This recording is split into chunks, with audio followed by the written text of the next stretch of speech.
میشنوین؟ خب شما میای دیگه امشب؟ باورتون نمیشه اینا کجا میخوام برن. دارید کجا میرید شما؟ ما میریم گاوبانگی حدود 1 ماه است.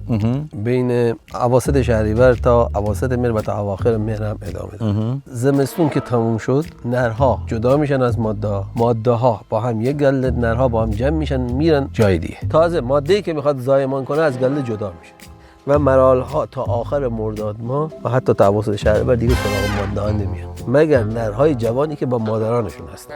محلهای بزرگ میرن به ارتفاعات بالاتر یا در اعماق خنک جنگل، فقط میخورن میخوابن. نرها وزن یک عامل برنده شدن تو جنگه. شما هرچی با قدرت بیشتری به حریفت هول بدی، وزنت بیشتر باشه و زور بیشتری بهش وارد میکنی. 24 ساعت باید بگرده دور ماده های خودش که مرحله دیگه نیاد، جوانای دیگه نیاد بدزدن از تو گلهش. حالا این بین دار دو تا مرحله نر با هم میجنگن، یکی میاد از پشت خون میزنه به گله، یکی رو میبره. نمیبره، جفتگیریشو میکنه. عجب قالتاقیه.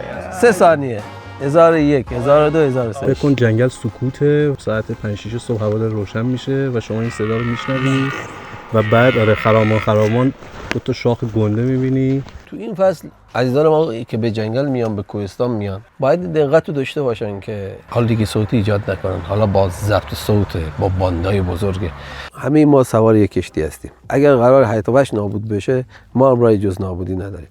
پس خوبه در کنار هم با هم دیگه و برای هم مسالمت آمیز زندگی. اگه مردم ایران یک کار رو یاد بگیرن، مثلا این جنگل توش هر جای آتیش روشن نکنن، زباله‌شون رو با خودشون ببرن. اینجا که شهرداری نداره زبالتون رو جمع بکنه.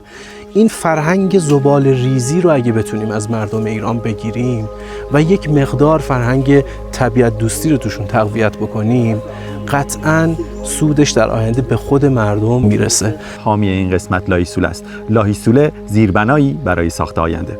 ویدئوی کامل این قسمت و سایر قسمت‌های ما رو در کانال ما در یوتیوب به نام ایرکانیکا همین بالا میتونید ببینید.